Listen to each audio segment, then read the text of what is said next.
तो राधा दोस्तों आज ही कहता हुआ कि मैं तन रोड में ये मगरा की बता रही ये मगरा कोनी वो एकदम आ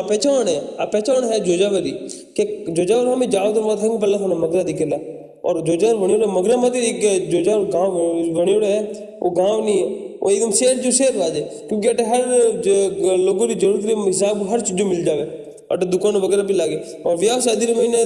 जैसे त्योहार वगैरह आवे इनमें तो भीड़ माविस को नहीं क्योंकि आड़े पाड़े ये घने भी लागे ईसाड़ी है जो जोंदा है दल्ला है और होयरी है पनोता है और मतलब आधा अधूरा मतलब कोई भी गाँव है के आगे अटा आवे और अटे एकदम पहाड़ी इलाका है और अटे टूरिस्ट वगैरह वे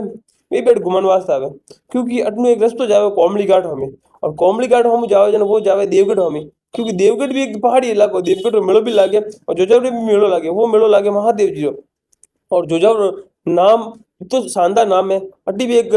राजा महाराजा किलो वगैरह है और शानदार मैं तो किलो देखे को नहीं हूँ बाकी आप जाओ तो एक बार जरूर देखो मतलब जोजावर किलो हो तो दोस्तों मारो ब्लॉग आपने कड़ो लगे जोजावर वालों ने मारो ब्लॉग बढ़िया लगे तो लाइक करने फॉलो करने कमेंट करजो और इन ब्लॉग ने आगे से आगे शेयर करजो क्योंकि वो है जोजावरो ब्लॉग और जोजावरो गाँव रो इतिहास बतावेला क्योंकि जो गजावेला के जनी इतिहास देख सको जोजावर